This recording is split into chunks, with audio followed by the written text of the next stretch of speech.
But what is your argument? That all anglers are conservationists and therefore worth having? Yeah, that's right. Well... Could you imagine a planet with all polluted rivers, lakes and streams? Well, OK, I take your point about that, but that still doesn't mean that what they do is not cruel to the species to which they do it. Because I can tell you, one of the reasons we have hedgerows, one of the reasons we have woodland, is because in certain areas, the owners of the land have forbade the tenant farmers to grub up the hedgerows and the fences and the woodland because they want to keep it for fox hunting. So the argument goes that many fox hunters are conservationists. We must therefore keep it. Yeah, well, no one can expect to know everything. There always is. Well, okay, but you don't know. Well, that's but Kenneth, what I'm on now. I'm trying to say the modern angler is the best thing that has ever happened to fish in this country. I don't think I agree. How can it be the best thing? They are doing to fish. Look at all these commercial fishes that have popped up. What's that got to do with anything? Now, look, what we have to consider isn't what are the benefits of angling. The first thing we have to consider is the act of catching a fish on a hook an acceptable act? Whatever the benefits are, if that act is a bad act, the benefits are negated. If it is a good act, the benefits are superb. Well, if it is an indifferent act, the benefits are superb. Well, let's concentrate on them. I'll cut all the facts out that we do. We do generate. Well, let's, as you say, concentrate. So let's go with the concentrate. Right. Is catching a fish by putting a hook through its mouth a good act? Well, what do you mean a good act? It's not a cruel act. Fish are basically a cold-blooded creature. And what does that mean? It means that they live in an environment where they're not classed as warm-blooded. Yes, I know. I'm sorry, that was a bad question on my part. I apologise. I know what cold-blooded means. What I mean is, what is the consequence of that? Do you think that fish... We banned barbed hooks. We banned keep nets. Why did you ban barbed hooks? Because they cause damage to the fish. Well, what does that matter? They're a cold-blooded animal. It doesn't matter. They don't feel. No. Do they feel to retrieve a hook without having a barb on that would... But it doesn't matter. They're cold-blooded. You've just told me that they don't have feelings. They're cold-blooded animals. Alan, so why ban the hook? Fish having feelings and damaging its mouth are two entirely different things. And are you saying that putting a hole through its mouth doesn't damage it? If you've seen a modern hook... Is that yes or no? I've got hooks that... What happens to these hooks? What do you do with them?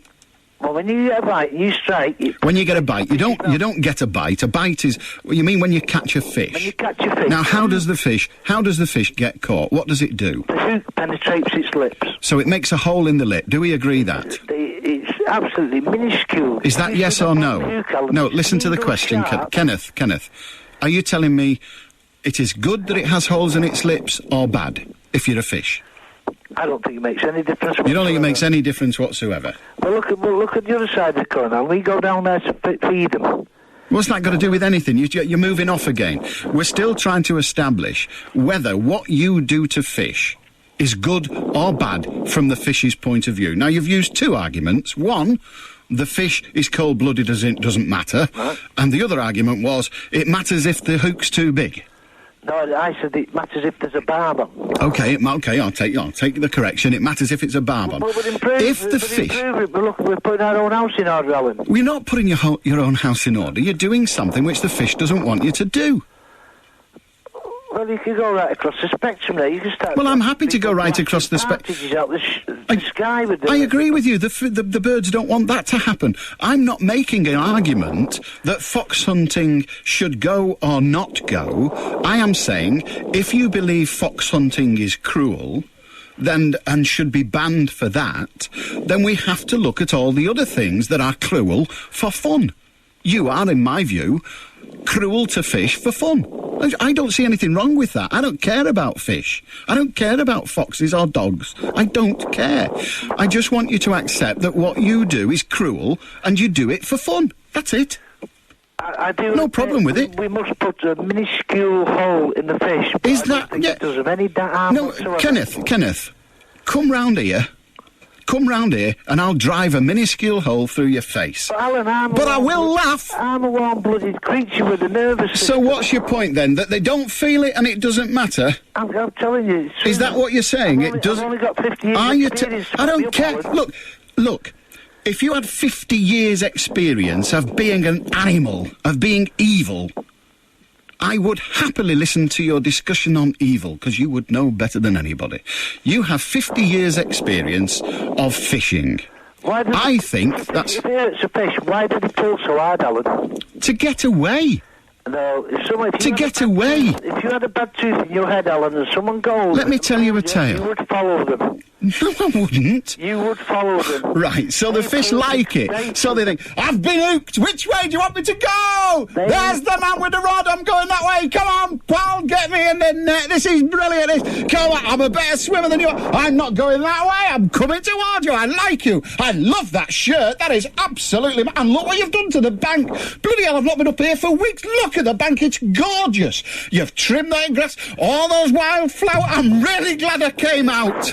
Don't talk stupid. You can catch fish and put them back that quick, Alan. They don't even know they've been caught. Of course they know they've been caught. You've just been telling me they tried to get away. What are they trying to get away from if they don't know they've been caught? The thing of fish doesn't experience God almighty. Which one do you want? You can't have both, Kenneth. Kenneth, you can't have both. Either they know or they don't know. You can't have both.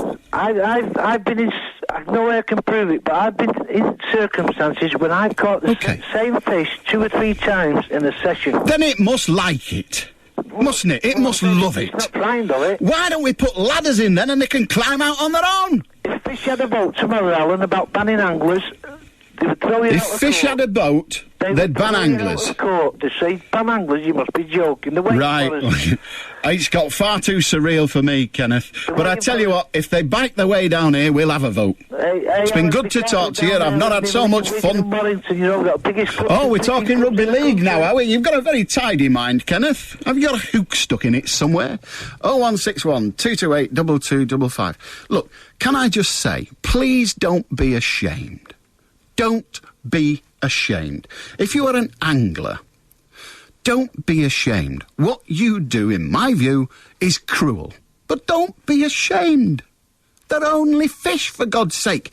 We buy them at Harry Ramsden's, chopped into bits and dipped in batter. Don't be ashamed. If you fox hunt, don't be ashamed. It's horrible. It's despicable. It's dishonourable from the fox's point of view.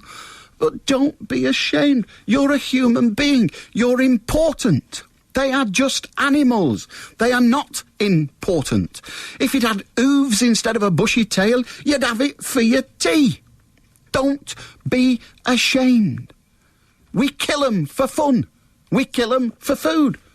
What's the problem? You see all the chickens going past the Kentucky Fried Chicken, don't you, son? I wish I was in there, mate. It's lovely and warm.